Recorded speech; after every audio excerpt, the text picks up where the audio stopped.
এক রাজার প্রেমের গল্প। এক দেশে এক রাজা ছিলেন। রাজার দরবারে অনেক দাস দাসী ছিল। তিনি সবার সাথে ভালো ব্যবহার করতেন, কিন্তু একজন দাসীকে তিনি খুব ভালোবাসতেন। এ নিয়ে রাজমহলের অনেকেই অনেক রকম কটু মন্তব্য করতেন। একদিন রাজার এক বন্ধু রাজাকে বললেন, বন্ধু, তুমি কি জানো তোমাকে নিয়ে প্রজারা অনেক বাজে মন্তব্য করে? রাজা বললেন, কেন? বন্ধু বললেন, তুমি রাজ্যে এত সুন্দরী মেয়ে থাকতে একটি সামান্য দাসীর সাথে কেন সম্পর্কে জড়ালে? তখন রাজা বললেন, একটা সুন্দরী মহিলাদের সভা আয়োজন করো। এই আয়োজনে রাজ্যের সব সুন্দরী মেয়েরা থাকবে। এখান থেকে যাকে আমার পছন্দ হবে তাকেই আমি বিয়ে করব। কথা মতো দিন তারিখ ঠিক হলো। রাজ্যের সব সুন্দরী মেয়েরা রাজার দরবারে হাজির হলো। এই প্রত্যাশায় যদি রাজার পছন্দ হয়ে যায় তবে তার সাথে বিয়ে হবে। সময় মতো রাজাও সেই দাসী এবং সবাই হাজির হলেন।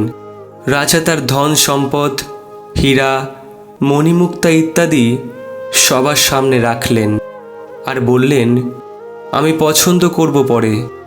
আগে যার যা সম্পদ দরকার এখান থেকে নিয়ে নাও, তারপর আমি পছন্দ করব কাকে আমি বিয়ে করব। রাজার দরবারে যারা এসেছিলেন সবাই সবার ইচ্ছা মতো মণিমুক্তা, হীরা, টাকা পয়সা নিয়ে নিলেন, কিন্তু সেই দাসীটি কিছু না নিয়ে রাজার পাঞ্জাবিতে ধরে রাখলেন। সবার সব কিছু যখন নেওয়া শেষ হলো, দেখা গেল সবাই কিছু না কিছু নিয়েছেন, কিন্তু সেই দাসী কিছুই নেননি। তিনি রাজার পাশে গিয়ে রাজার পাঞ্জাবি ধরে আছেন। সবাই অবাক হয়ে জিজ্ঞেস করলেন, হে দাসী, তুমি তো গরিব, তোমার অনেক কিছুই দরকার, কিন্তু তুমি কিছু না নিয়ে রাজার পাঞ্জাবি ধরে রেখেছ কেন?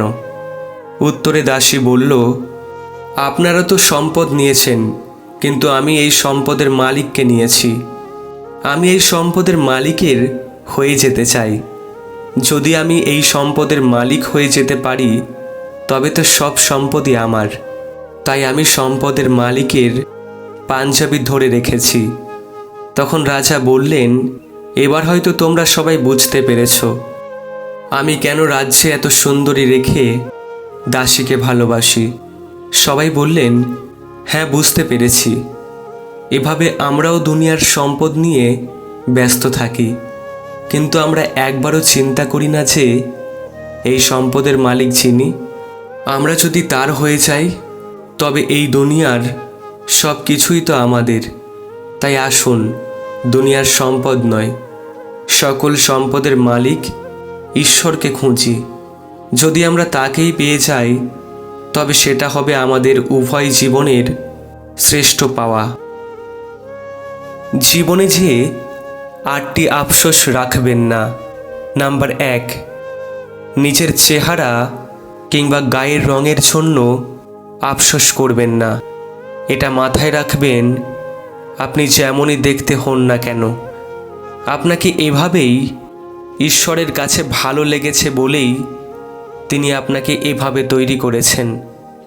নাম্বার 2, অর্থবিত্ত নিয়ে আফসোস রাখবেন না, বরং যা আছে তা নিয়ে সবসময় সন্তুষ্ট থাকবেন এবং কঠোর পরিশ্রম করে এগিয়ে যেতে চেষ্টা করবেন।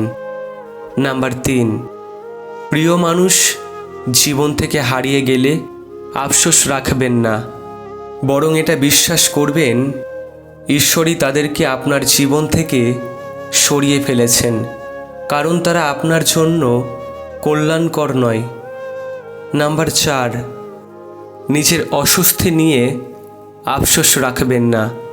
যা আছেন, যেভাবে আছেন, যেমন আছেন সেভাবেই মেনে নিন। নিজের ওপর আফসোস আপনাকে মানসিক কষ্ট দিবে। নাম্বার 5, নিজের পরিবার নিয়ে আফসোস রাখবেন না।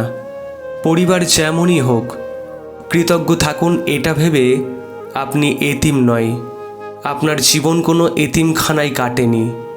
নাম্বার 6, মন নরম আর ইমোশনাল হয়ে থাকলে কখনোই আফসোস রাখবেন না, কারণ মন নরম হওয়াটা ভালো মানুষের গুণাবলী।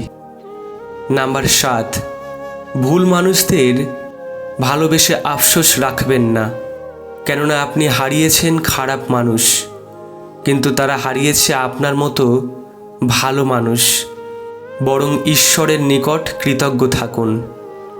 নাম্বার 8, নিজের পেশা নিয়ে কখনো আফসোস রাখবেন না, প্রতিটি কাজই মন থেকে করবেন। আমরা সবাই এই পৃথিবীতে ক্ষণিকের অতিথি। ঈশ্বরের ওপর বিশ্বাস এবং পরিশ্রম করে সামনের দিকে এগিয়ে যেতে হবে, যা কল্যাণকর।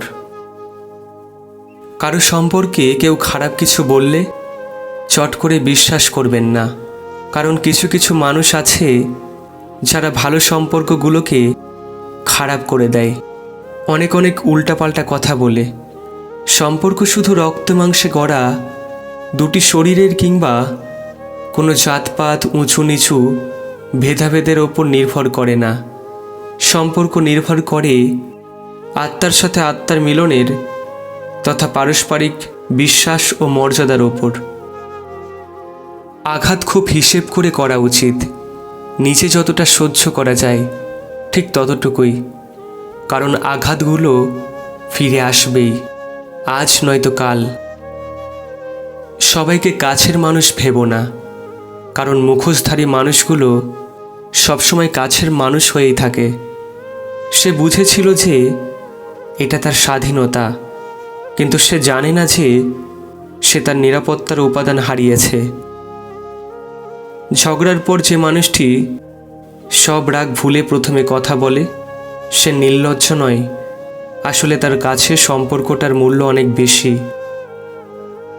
বাবার টাকায় জাহাজ কিনতে ইচ্ছে করত, এখন নিজের টাকায় পুরনো জুতো রেখে নতুন জুতাও কিনতে ইচ্ছে করে না। ভালো থাকুক পৃথিবীর সকল বাবা।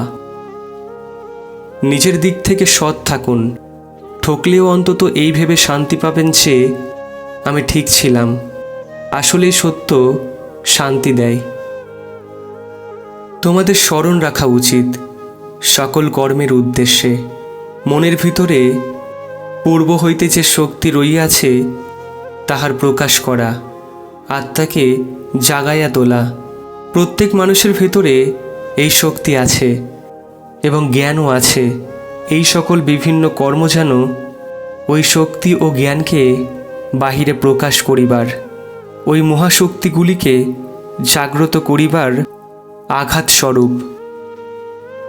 রাস্তায় কোনো মন্দির দেখলে প্রার্থনা করুন আর না করুন, রাস্তায় কোনো অ্যাম্বুলেন্স দেখলে অবশ্যই প্রার্থনা করুন।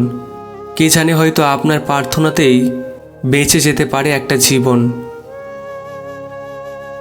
বন্ধু, ভিডিওটি ভালো লাগলে অবশ্যই একটি লাইক, কমেন্ট, শেয়ার এবং সাবস্ক্রাইব করে পাশে থাকা বেল আইকনটি অবশ্যই অন করে দেবেন। ধন্যবাদ।